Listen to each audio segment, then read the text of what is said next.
അസ്സലാമു അലൈക്കും വറഹ്മത്തുള്ളാഹി വബറകാതുഹു. മിനിമലിസം എന്ന് പറയുന്നത് നമ്മുടെ ജീവിതത്തിൽ ഏറ്റവും അനിവാര്യമായ ഒരു ഘട്ടത്തിലൂടെയാണ് നമ്മൾ നീങ്ങിക്കൊണ്ടിരിക്കുന്നത്. അറബിയിൽ ഖനാഅത്ത് എന്നാണ് അതിനെ വിളിക്കുക. അതായത് നമുക്ക് ലഭ്യമായ വിഭവങ്ങൾ അത് ചെറിയ അളവിൽ ഉപയോഗിക്കുകയും അത് മറ്റുള്ളവർക്ക് വേണ്ടി അല്ലെങ്കിൽ നമുക്ക് തന്നെയും വേണ്ടി ഭാവിയിലേക്ക് സൂക്ഷിക്കുകയും ചെയ്യുക എന്നതാണ് അതിൻ്റെ താല്പര്യം. ഉദാഹരണമായി പറഞ്ഞാൽ, നമ്മുടെ വീട്ടിലെ കിണറിൽ നമുക്ക് ഉപയോഗിക്കാൻ മാത്രം വെള്ളമുണ്ട്, അതിലധികമുണ്ട്. എങ്കിൽ പോലും നമ്മുടെ ഉപയോഗം അത് കുറയ്ക്കുകയും ആവശ്യത്തിന് മാത്രം ഉപയോഗിക്കുകയും ചെയ്ത് അതിലെ വെള്ളം ബാക്കി വെക്കുക, അതല്ലെങ്കിൽ മറ്റുള്ളവർക്ക് കൂടി അത് ലഭ്യമാക്കാനുള്ള മാർഗങ്ങൾ നമ്മൾ ഉണ്ടാക്കി കൊടുക്കുക. ഇത് ജലത്തിൻ്റെ കാര്യത്തിൽ മാത്രമല്ല, നമ്മുടെ ഭക്ഷ്യ വിഭവങ്ങളുടെ കാര്യത്തിലും ഏറ്റവും പ്രധാനമായും ഊർജം, നമ്മുടെ വൈദ്യുതി, കരണ്ട്, ജലം പോലെ തന്നെ വളരെ പ്രധാനപ്പെട്ടതെന്നാണ് വെളിച്ചം, അതല്ലെങ്കിൽ വൈദ്യുതി എന്ന് പറയുന്നത്. കരണ്ടില്ലാതെ മലയാളികളായ നമുക്ക് ഒരു ദിവസവും മുന്നോട്ട് പോകാൻ കഴിയില്ല. നമ്മുടെ ദൈനംദിന ജീവിതത്തിൻ്റെ ഭാഗമായി അതെല്ലാം മാറിക്കഴിയും. അപ്പോൾ അനാവശ്യമായി ഒരിടത്ത് ഒരു റൂമിൽ അവിടെ ഫാൻ വർക്ക് ചെയ്യുന്നു, അതല്ലെങ്കിൽ ലൈറ്റ് ഓൺ ചെയ്ത് കിടക്കുന്നു എന്ന് വരുമ്പോൾ നമ്മുടെ ഉള്ളിൽ മനസ്സിലുണ്ടാകുന്ന ഒരു ബോധം അനാവശ്യമായൊരു വൈദ്യുതിയാവട്ടെ, ജലമാവട്ടെ, ഗ്യാസ് ആവട്ടെ, ഒന്നും പാഴാക്കി കളയരുത് എന്ന ഒരു ചിന്ത അത് നമ്മിൽ ഒരു പുതിയ സംസ്കാരമായി രൂപപ്പെടേണ്ടതാണ്. ചില യാത്രകളിൽ നമ്മളിങ്ങനെ പോകുമ്പോൾ ചില ടാപ്പുകളിൽ നിന്ന്, പൈപ്പുകളിൽ നിന്ന് വെള്ളം ഇങ്ങനെ ഇറ്റിറ്റായി ചെറിയ ചെറിയ തുള്ളികളായി ഇങ്ങനെ പാഴായിക്കൊണ്ടിരിക്കുന്നത് കാണാം.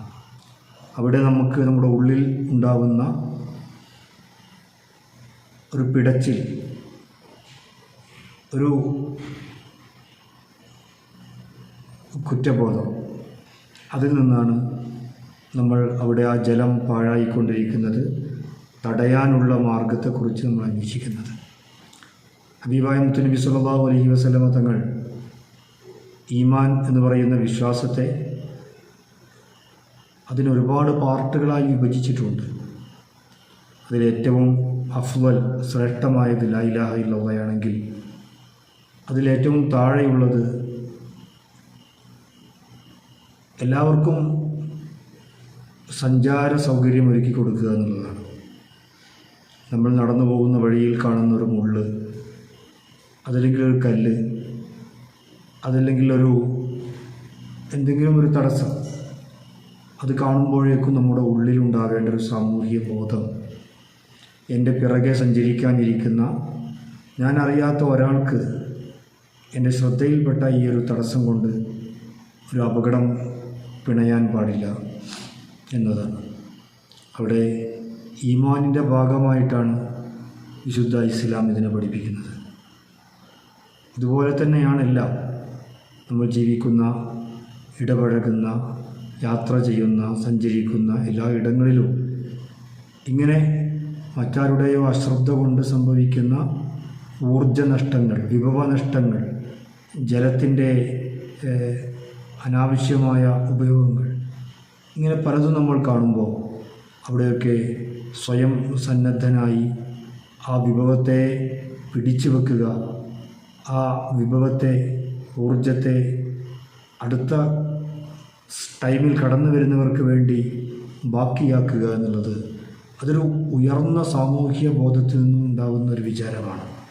ഇത്തരം വിചാരങ്ങൾ വളരെയധികം നഷ്ടപ്പെട്ടുകൊണ്ടിരിക്കുന്ന ഒരു കാലത്ത് നമ്മൾ നമ്മുടെ ജീവിതത്തിൽ നല്ല ശ്രദ്ധ, നല്ല ജാഗ്രത എല്ലാ വിഷയങ്ങളിലും ഉണ്ടാവണം എന്നതാണ് ഇതൊക്കെ പഠിപ്പിക്കുന്നത്.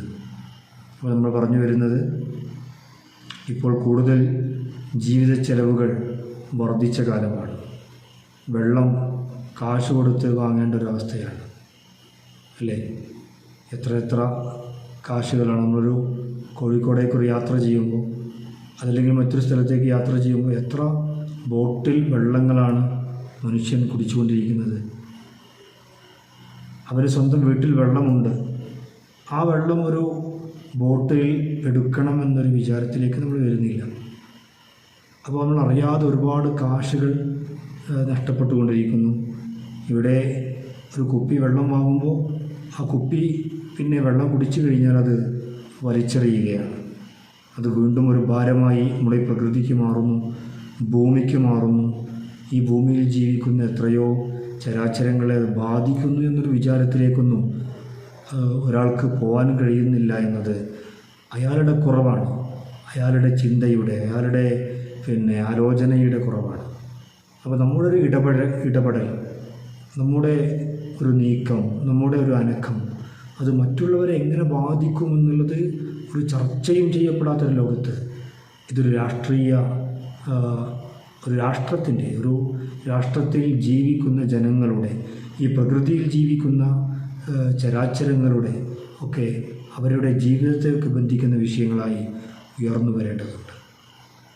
അമിതമായ പൊല്യൂഷൻ നമ്മുടെ നാടിനെ ദുസ്സഹമാക്കിക്കൊണ്ടിരിക്കുകയാണ്. വേറെ നാടുകളിൽ നിന്ന് ഒഴിവാക്കുന്ന വാഹനങ്ങൾ യഥേഷ്ടം നമ്മുടെ നാടുകളിലേക്ക് അത് കൈമാറ്റം ചെയ്യപ്പെടുകയും അതിൻ്റെ കാർബൺ ഡയോക്സൈഡ്, അതിൻ്റെ കാർബണുകൾ അത് പുറത്തേക്ക് ഉണ്ടാക്കിക്കൊണ്ടിരിക്കുന്ന ആരോഗ്യമായ പ്രശ്നങ്ങൾ, ഇങ്ങനെ എല്ലാം നമ്മൾ ചർച്ച ചെയ്യേണ്ടതുണ്ട്. ഹോട്ടൽ ബിസിനസ് ഒരു ഭാഗത്ത് തകൃതിയാവുമ്പോൾ അതിനോട് തുല്യമായി കിടമത്സരം നടത്തി ഉയർന്നു പൊന്തുന്ന ഒരു വ്യവസായമാണ് ഹോസ്പിറ്റൽ എന്ന് പറയുന്നത്. അതുകൊണ്ട് മനുഷ്യൻ്റെ ഈ ഭക്ഷണ രീതി, അവൻ്റെ ജീവിത ശൈലി, അവൻ്റെ ആരോഗ്യത്തെ എങ്ങനെ ബാധിക്കുന്നു എന്നത് കൃത്യമായി ചർച്ച ചെയ്യപ്പെടേണ്ടതുണ്ട്. അല്ലാഹു സുബ്ഹാനഹു വ തആല നല്ല കാര്യങ്ങൾ ചിന്തിക്കാനും നല്ല കാര്യങ്ങൾ മറ്റുള്ളവർക്ക് പകർന്നു കൊടുക്കാനും നമുക്കെല്ലാവർക്കും തൗഫീഖ് നൽകുമാറാവട്ടെ. വജഅൽനാകും ഉമ്മത്തൻ വസത, നിങ്ങളൊരു മധ്യമ സമൂഹമായിട്ടാണ് ഞാൻ സൃഷ്ടിച്ചിട്ടുള്ളത് എന്ന് മനുഷ്യരെക്കുറിച്ച് ഖുർആൻ പറയുന്നുണ്ട്. അപ്പോൾ അമിതമായ ഉപയോഗങ്ങൾ, അമിതമായ ചൂഷണങ്ങൾ, ധൂർത്തുകൾ, ദുരഭിമാനങ്ങൾ, ആർഭാടങ്ങൾ, ഇതെല്ലാം എതിരാണ് ഈ മധ്യമ അവസ്ഥ എന്ന് പറയുന്നത്. അപ്പോൾ പിശുക്കിൻ്റെ അവസ്ഥയിൽ നിന്നും ഇല്ലായ്മയുടെ അവസ്ഥയിൽ നിന്നും മാറി നമ്മൾ അഡ്ജസ്റ്റ് ചെയ്ത് ജീവിക്കേണ്ട ഒരു മിനിമലിസത്തിൻ്റെ ഒരു മീഡിയം ലെവലിൽ, ഒരു മധ്യനില സ്വീകരിച്ചുകൊണ്ട് ജീവിക്കേണ്ട ആവശ്യകത എല്ലാത്തിലും ഉണ്ട് എന്ന് നമ്മൾ മനസ്സിലാക്കണം. മറ്റൊരു വിഷയവുമായി നമുക്ക് എടുത്തു കാണാം. അസ്സലാമു അലൈക്കും.